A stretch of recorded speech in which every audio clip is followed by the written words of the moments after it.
Yo soy el canto del Uirapuru. Yo soy la fuerza del... Pedro Bernal, a quien le dicen la voz de oro del Amazonas, ha compuesto hermosas canciones que reflejan el vigor de la naturaleza y la gente de esta zona, y recoge ese carácter tan particular que se ha construido con la presencia brasilera y peruana en la zona de frontera común.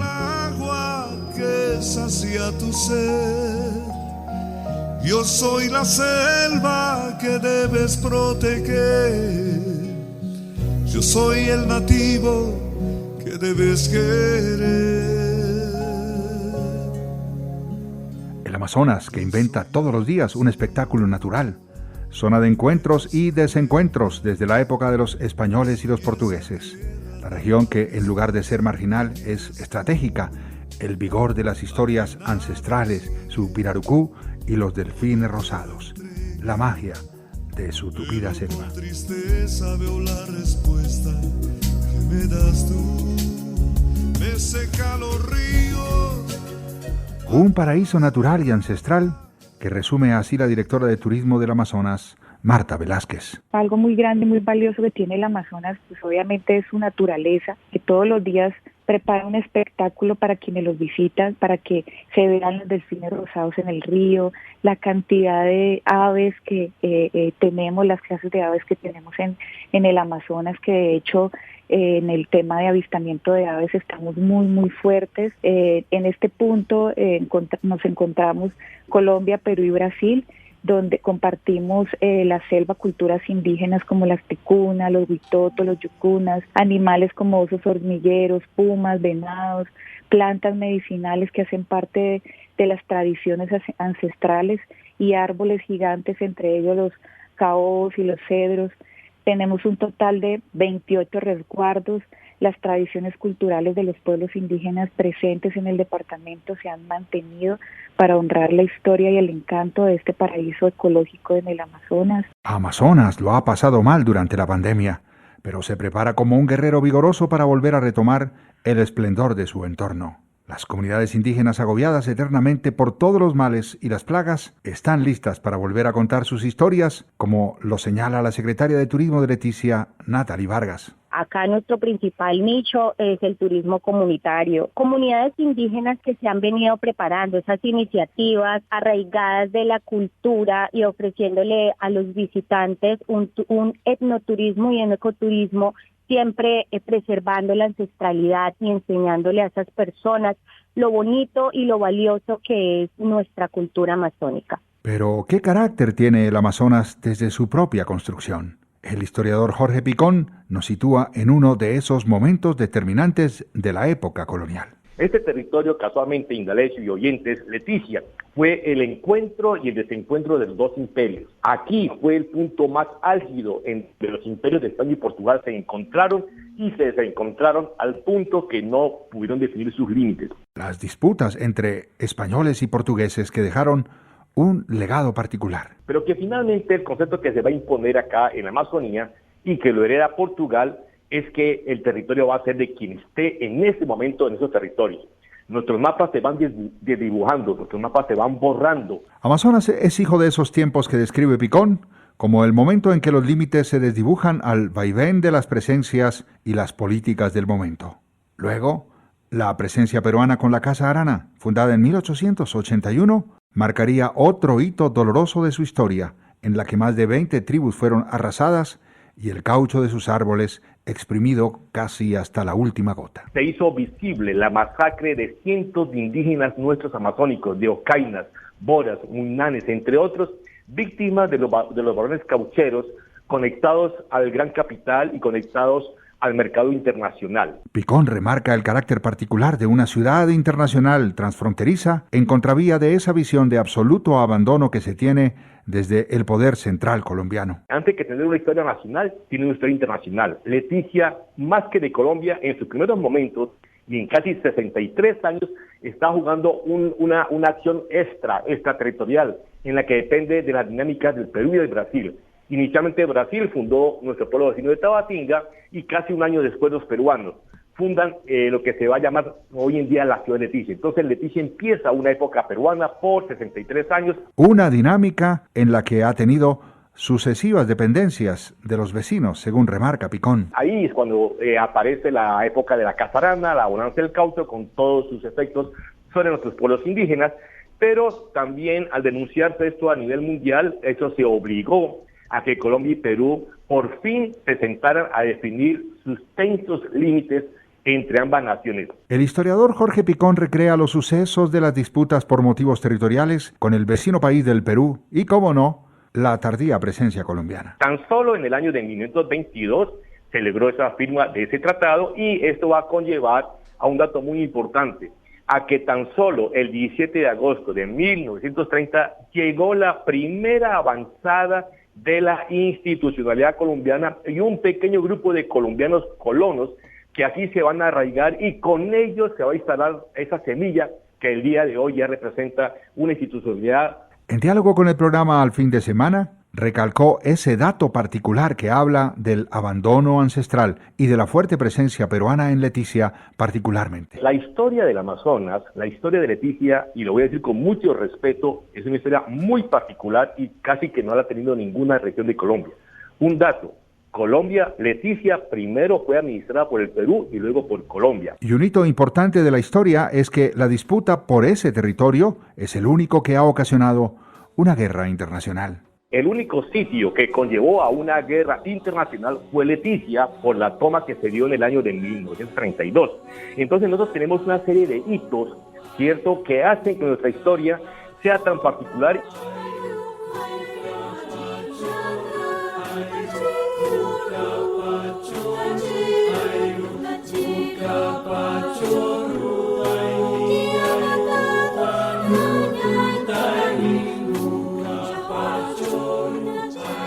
Un territorio mágico, con cruces singulares entre lo español y portugués, de presencia brasilera y peruana, blancos, pero sobre todo indígenas que perpetúan sus costumbres y sus músicas, como esta ticuna que se llama La Canción de la Huangana, interpretada por el coro Incateri de Leticia.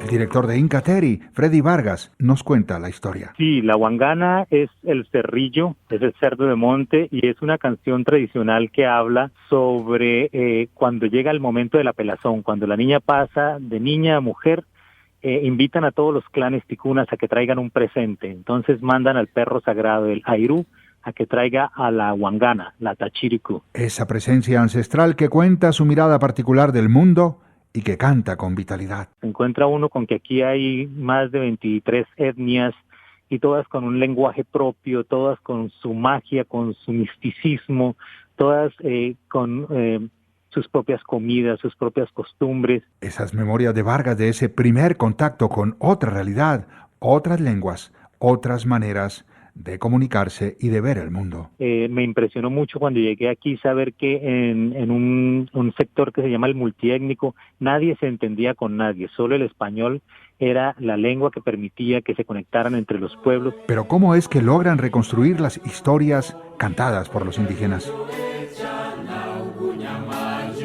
Encontramos dos profesoras que no solo hablan el lenguaje, sino que lo escriben. Y además de eso, entienden la cosmogonía, ¿sí?, de lo que quiere decir cada canción. Vargas advierte de esa simbiosis de los ritmos fronterizos, pero sobre todo destaca esa presencia de las músicas hechas por los indígenas para sus rituales y para celebrar siempre la vida. De todas maneras subsiste y está la música popular amazonense y los pueblos indígenas, ellos tienen también sus propios cantos, tienen sus ritos, y se han dado como fusiones en medio de todo, tanto de la música colombiana como con la música brasilera y peruana.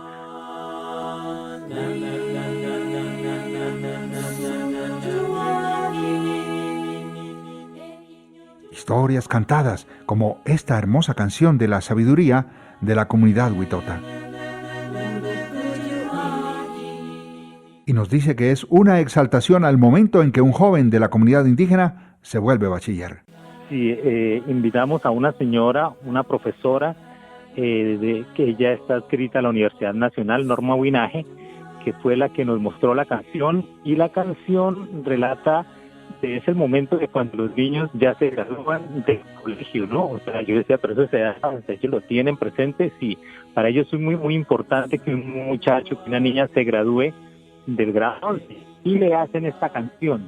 El músico Freddy Vargas destaca algunas de las investigaciones que ha adelantado para recrear los mitos y las construcciones que permiten recrear las costumbres de las comunidades indígenas del Amazonas. En el año 2011 comencé un trabajo escribiendo la historia del dios Nutapa, y es una música un tanto diferente, pero cuenta la historia del dios Ticuna, que se crea a sí mismo, crea la selva, crea a su mujer, y de ahí en adelante arrancan todos los mitos, la creación del río, la creación de la chagra.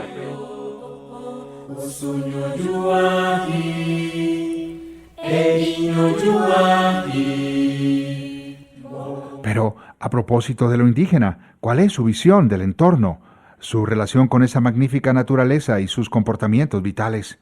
El filósofo Fernando Urbina nos dibuja esa presencia trascendente y muy vigorosa de los indígenas. El hombre está allí, dentro de ese ámbito maravilloso que es la naturaleza amazónica, como un elemento más de ese conjunto, y está allí para comprenderlo un tanto más a profundidad, para vivirlo de una manera más armónica, como hemos dicho. Un espíritu que entiende que debe vivir armónicamente con la naturaleza y no en función de la depredación y el avasallamiento de todo. Un ser especial que entiende perfectamente su presencia en la selva, como lo explica el filósofo. Para poder comprender precisamente esa biodiversidad, esa infinidad de relaciones que se establecen en ese entorno tan extremadamente complejo. Entonces, uno de los resultados de eso es que el espíritu humano, el espíritu de los indígenas, ¿no?, se vuelve muy complejo para poder afrontar esa complejidad de mundo. Pero, ¿cómo ha sobrevivido? ¿Cómo ha resistido a todos los embates del hombre blanco? Esto nos dice el profesor de la Universidad Nacional. La manera como el indígena ha respondido a esa agresión es amurallándose en sus propias culturas, ¿no?, resistiendo de esas culturas desde la coherencia de su cosmovisión, ¿no?, y afianzándose de una manera muy especial en sus rituales.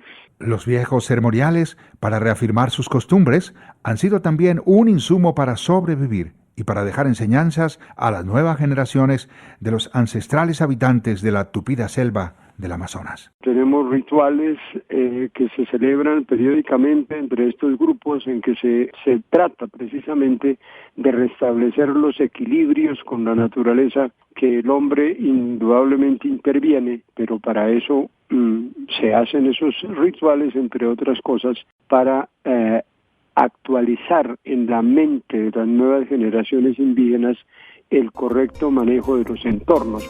Doña Mariquiña quiere ir a pasear, yo la acompaño con... El profesor Urbina nos habla de cómo han entendido la vitalidad del Amazonas para escuchar sus músicas, contar sus historias, pero también, obviamente, hay que escuchar los resultados de esas fusiones con el Brasil, como en esta canción de Pedro Bernal que se llama Mariquiña, el diminutivo de María.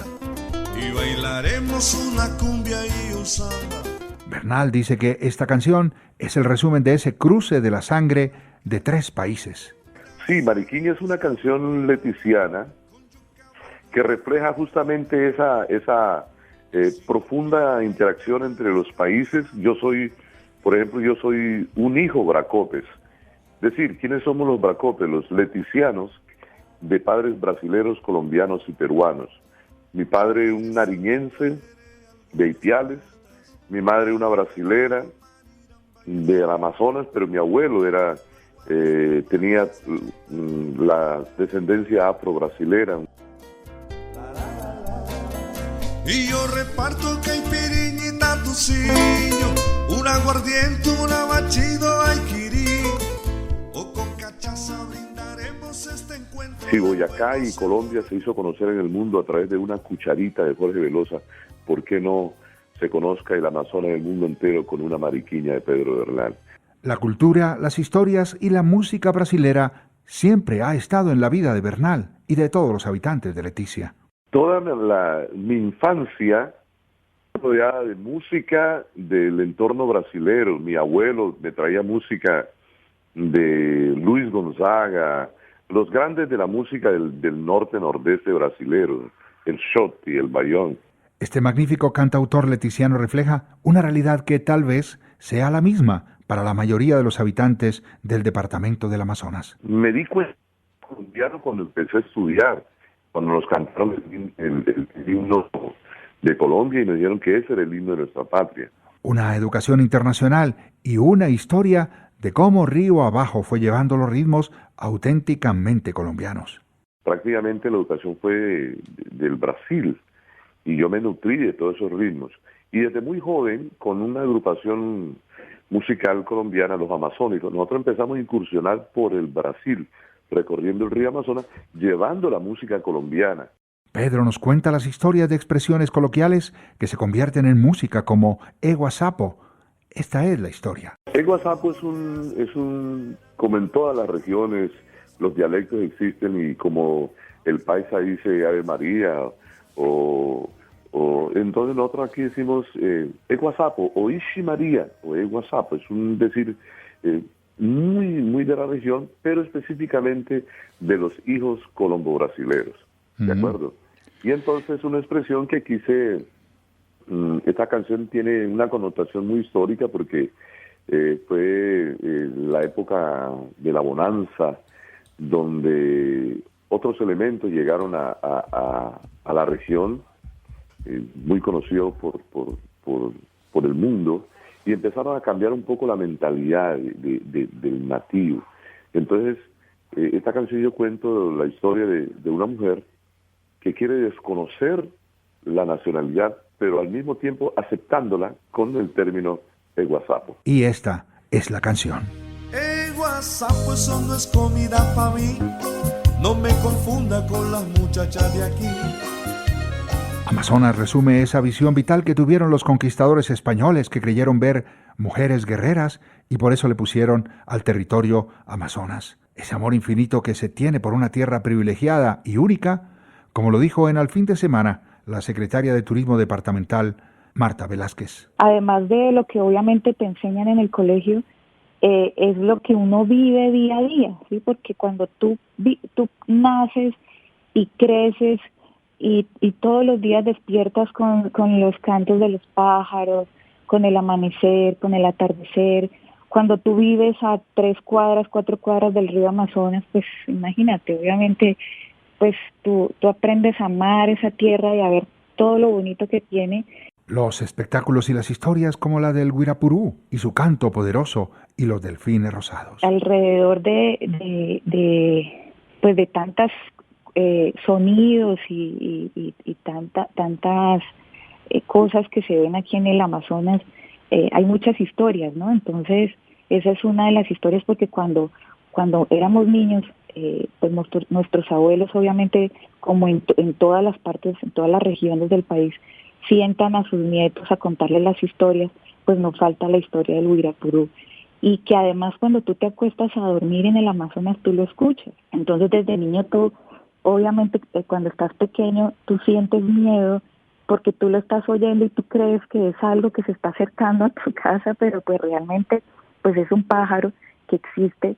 Y obviamente alrededor, como decía, existen gran cantidad de historias y de cuentos y pues es algo muy bonito, ¿no? Que con lo que tú vas creciendo, pero sobre todo porque tú lo vives, tú lo escuchas y de hecho todavía en las noches te acuestas a dormir y escuchas el Guirapurú. El Guirapurú. Y también hay historias, por ejemplo, sobre los delfines rosados, ¿cierto? Se llevan las mujeres bonitas, ¿no? Claro, sí, también existen muchas imágenes, muchas historias, y lo bonito es saber que uno va por el río y los ve, ¿no? Entonces, pero sí, y tanto mito que inclusive hoy en día las